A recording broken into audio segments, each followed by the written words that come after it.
Hello student, welcome to my YouTube channel. आज आम षष्ठ श्रेणी विज्ञान बहिर प्रथम अध्याय पढ़ा। प्रथम अध्याय तार ना हूँ खाद्यर उत्स। खाद्यर उत्स कौन?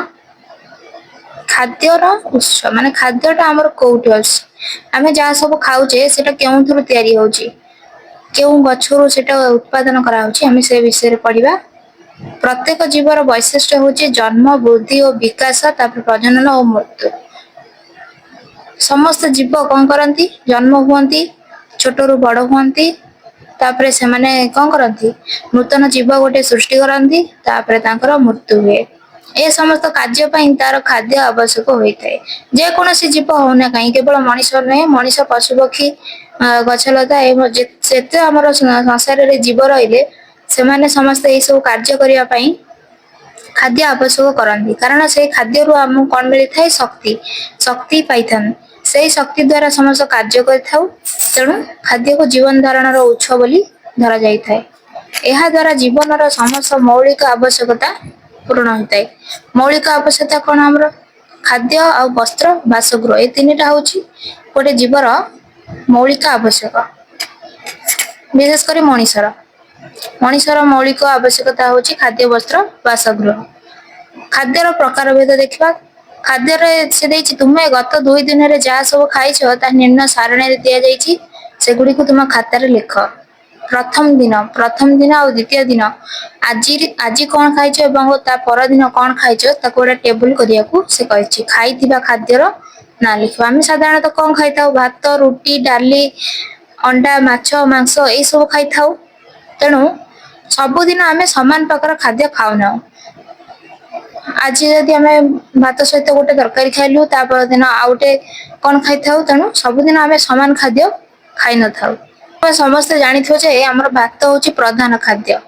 समस्ते प्राय भात खाती।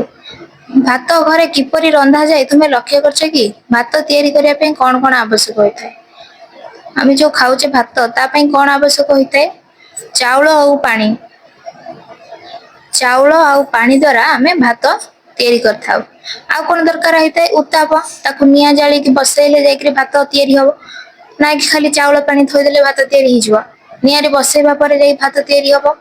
तेणु चाउल भात तयारी पई हमर चाउल, पानी आ ताप आवश्यक होइथाय। सेपटे देखला तमे प्रथम दिन द्वितीय दिन कौन को खाद्य खाइछो से खाद्यर नाम लिखो। एपटे तुम सांग माने को खाद्य खाइछनी तार नाम लिखिबो। तापर आमे देखिया प्राणी और उद्भिद ठारू मिलुथिबा खाद्य। प्राणी ठारू को खाद्य मिले, उद्भिद मानक ठारू को खाद्य मिले, माने गछलता ठारू को खाद्य मिले आ पशु पक्षी ठारू को खाद्य मिले, आमे सेटा को एबे देखिबा। तुमे सारणीटी पूर्ण कर सारिया पर देखिबो जे भिन्न भिन्न खाद्य प्रस्तुत करिया पई आवश्यक उपादान पार्थक्य देखा जाए। वर्तमान देखिबा तुमे लिखिथिबा उपादान गुडी केउठी मिली थाए। गुडी केतेक उद्भिद ठारू मिली थाए आ केतेक प्राणी मानक ठारू मिली थाए, आ केतेक उभय गछलता किंबा पशु पक्षी ठारू का ठारू भी मिली न थाए। से जिनसडा कोन? लूण आ पानी। एटा उद्भिद ठारू मिली न थाए, गछलता ठारू मिली न थाए कि पशु पक्षी ठारू मध्ये मिली न थाए। एहा हमर आगुरु रही थाए पानी आ लूण। जेमिति आमे गोटे डालमा तयारी करबा। डालमा तयारी पई कोन कोन सब उपादान आवश्यक होय थाए? प्रथमे परिबा दरकार होय। परिबा नडिया, डाली, तेल, मसला, लूण, पानी, प्याज, लंका, हळदी ए सब हमर डालमा पई दरकार होय थाए। एगुडी को मध्यरु पानी आ लूण व्यतीत आ सब उत्पादन हमर उद्भिद ठारू मिलि थाए। पनिपरिबा आमे गछरु पाई थाउ।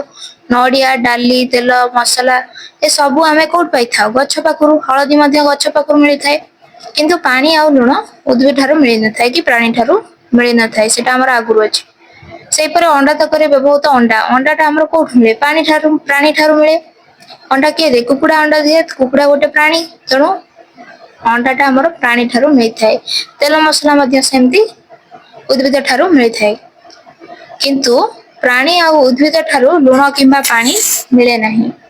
लूण आ पानी दीटाक हमर प्राणी ठारू किंबा उद्भिद ठारू मिले नाही।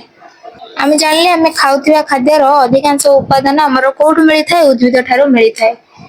उद्भिद ठारू हमर अधिकांश उपादान मिलि थाए। प्राणी ठारू मिलि थाए, प्राणी ठारू टिके कम मिलि थाए। केतेक खाद्यर उद्भिदर मूलरू व्यवहार होय थाए।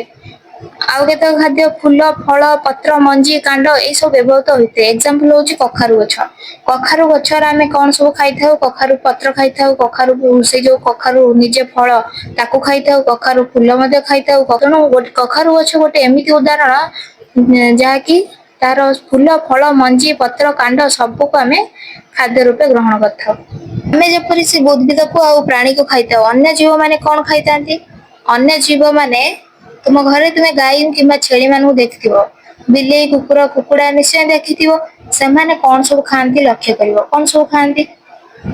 କୁକୁର କଣ ଖାଏ? ମାଂସ ଭାତ ରୁଟି ଦୁଧ ସବୁ ଯାକ କୁକୁର ମଣିଷ ଯାହା ଖାଆନ୍ତି କୁକୁର ସେଇଆ ଖାଆନ୍ତି। ପାରା କଣ ଖାଏ? ପାରା ଧାନ ମୁଗ ବିରି ଏସବୁ। ସିଂହ କଣ ଖାଏ? ମାଂସ ଖାଏ। ଆଉ ମାଛ ମାନେ କଣ କରନ୍ତି? ବଡ ମାଛ ମାନେ ଛୋଟ ମାଛ ମାନଙ୍କୁ ଖାଆନ୍ତି, ଆଉ ପାଣିରେ ଥିବା କିଛି ତାଙ୍କର ଖାଦ୍ୟ ପଦାର୍ଥକୁ ଖାଆନ୍ତି। ଠେକୁଆ କଣ ଖାଏ? ଠେକୁଆ ଘାସ ଖାଏ। ପ୍ରାଣୀଜାତ ଖାଦ୍ୟ କେଉଁମାନେ କେବଳ ଉଦ୍ଭିଦ ଜାତ ଖାଦ୍ୟକୁ, କେଉଁମାନେ କେବଳ ଉଭୟ ପ୍ରକାର ଖାଦ୍ୟକୁ ଖାଇଥାନ୍ତି। କେଉଁମାନେ କେବଳ ପ୍ରାଣୀ ମାନଙ୍କୁ ଖାଇଥାନ୍ତି, କେଉଁମାନେ କେବଳ ଉଦ୍ଭିଦଙ୍କୁ ଖାଇଥାନ୍ତି, ଆଉ କେତେକ ଉଦ୍ଭିଦ ପ୍ରାଣୀ ସମସ୍ତଙ୍କୁ ଖାଇଥାନ୍ତି। ଏଥିରୁ ଆମେ କଣ ଜାଣିଲେ? ପ୍ରାଣୀ କଣ କରନ୍ତି? ଖାଦ୍ୟ ଗ୍ରହଣ କରନ୍ତି। ସମସ୍ତେ ଖାଦ୍ୟ ଖାଇବେ, ଖାଦ୍ୟ ବିନା କେହି ବଞ୍ଚି ପାରିବେ ନାହିଁ।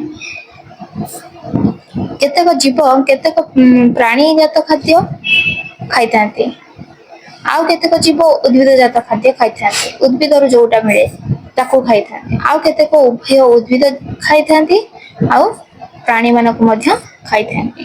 ଯଦି ଆମେ ଖାଦ୍ୟ ଖାଇବାକୁ ଆଧାର କରି ପ୍ରାଣୀ ମାନଙ୍କୁ ଗୋଟେ ଶ୍ରେଣୀ ବିଭାଗରେ ବିଭକ୍ତ କରାଯାଇ ତିନୋଟି ଶ୍ରେଣୀରେ ବିଭକ୍ତ କରାଯାଇଛି। ଗୋଟେ ହେଲା ଶାକାହାରୀ, ମାଂସାଶୀ ଆଉ ସର୍ବାହାରୀ। ପ୍ରଥମେ କଣ ହେଲା? ଶାକାହାରୀ। ଶାକାହାରୀ ଶାକାହାରୀ ନେକ୍ସଟ ଆମର ହେଲା ମାଂସାଶୀ, ତାପରେ ହେଲା ସର୍ବାହାରୀ। ବୁଝିଲେ କି? ଶାକାହାରୀ ଆମେ କାହାକୁ କହିବା? ଯୋଉମାନେ କେବଳ ପ୍ରାଣୀ ଯୋଉ କୋଉମାନେ ଉଦ୍ଭିଦ ଜାତ ଖାଦ୍ୟ ଖାଇଥାନ୍ତି। ଶାକାହାରୀ କାହାକୁ କହିବା? ଆମେ ଯୋଉମାନେ ଉଦ୍ଭିଦ ଜାତ ଖାଦ୍ୟ ଖାଇଥାନ୍ତି ତାକୁ ଆମର ଶାକାହାରୀ କୁହାଯିବ। ସେମିତି ମାଂସାଶୀ କାହାକୁ କହିବା? ଯୋଉମାନେ ମାଂସ ଖାଆନ୍ତି ବା ପ୍ରାଣୀ ମାନଙ୍କୁ ଖାଆନ୍ତି ତାଙ୍କୁ ଆମର ମାଂସାଶୀ କୁହାଯିବ। ସର୍ବାହାରୀ କାହାକୁ କୁହାଯିବ? ଯେ ଉଭୟ ଶାକାହାରୀ ହେଇଥିବ ଆଉ ମାଂସାଶୀ ମଧ୍ୟ ହେଇଥିବ, ମାନେ ଉଦ୍ଭିଦକୁ ଖାଉଥିବ ପ୍ରାଣୀ ମାନଙ୍କୁ ବି ଖାଉଥିବ, ତାକୁ ଆମର କୁହାଯିବ ସର୍ବାହାରୀ। ଏବେ ତାର ଡେଫିନେସନ ଆମେ ଭଲରେ ଦେଖିବା। ବହିରେ କଣ ଦେଇଛି? ଯେଉଁମାନେ କେବଳ ଉଦ୍ଭିଦ ବା ଉଦ୍ଭିଦ ଜାତ ଦ୍ରବ୍ୟକୁ ଖାଇଥାନ୍ତି ସେମାନେ ହଉଛନ୍ତି ଶାକାହାରୀ। ଯୋଉମାନେ ଅନ୍ୟ ପ୍ରାଣୀ ମାନଙ୍କୁ ଖାଇଥାନ୍ତି ସେମାନେ ମାଂସାଶୀ। ଆଉ ଯୋଉମାନେ ଉଭୟ ଉଦ୍ଭିଦ ଏବଂ ପ୍ରାଣୀ ମାନଙ୍କୁ ଖାଇଥାନ୍ତି ସେମାନଙ୍କୁ କଣ କୁହାଯାଏ? ସର୍ବାହାରୀ।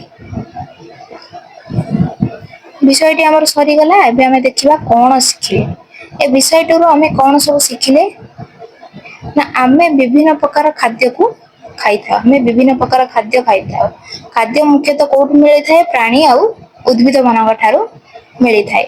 ବିଭିନ୍ନ ପ୍ରକାର ଖାଦ୍ୟ ପ୍ରସ୍ତୁତ କରିବା ପାଇଁ ଆମର ଭିନ୍ନ ଭିନ୍ନ ଉପାଦାନ ଆବଶ୍ୟକ ହୋଇଥାଏ।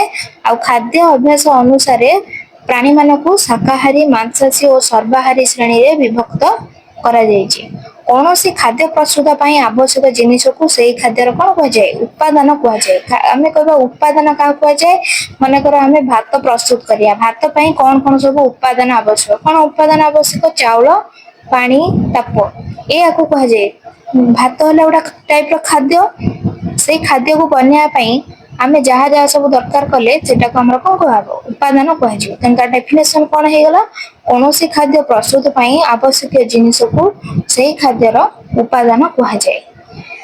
ଲାଷ୍ଟ ଆମେ ଦେଖିବା ମଣିଷ ହଉଛି ଗୋଟେ ସର୍ବାହାରୀ ଶ୍ରେଣୀର। ମଣିଷ ଉଭୟ ପ୍ରାଣୀକୁ ଖାଏ ଉଦ୍ଭିଦକୁ ଖାଏ, ତେଣୁ ମଣିଷକୁ ଆମର କଣ କୁହାଯିବ? ସର୍ବାହାରୀ କୁହାଯିବ। ତାହେଲେ ଆମର ଏ ବିଷୟଟି ସରିଯାଇଛି। ଏ ବିଷୟଟିକୁ ତୁମେ ପିଲାମାନେ ବହିଟିକୁ ଭଲ ଭାବରେ ପଢିବ ଏବଂ ନେକ୍ସଟ କ୍ଲାସରେ ମୁଁ ଆର ଗୋଟେ ସର୍ଟ କୋଶ୍ଚିନ୍ ଭିଡିଓ ନେଇ ଆସିବି। ସେ ଭିଡିଓରେ ମୁଁ ତୁମକୁ ପିଲାମାନେ ପୁରା କମ୍ପ୍ଲିଟ କୋଶ୍ଚିନ୍ ଆନ୍ସର କରେଇଦେବି। ତା ସହିତ କିଛି ଏକ୍ସଟ୍ରା କୋଶ୍ଚିନ୍ ମଧ୍ୟ ପ୍ରାକ୍ଟିସ କରେଇଦେବି, ଯାହା ଫଳରେ ଏ ବିଷୟଟି ତୁମର ମନେ ରହିଯିବ ଭଲ ଭାବରେ। ତେଣୁ ଚ୍ୟାନେଲଟିକୁ ସବସ୍କ୍ରାଇବ କରିବ।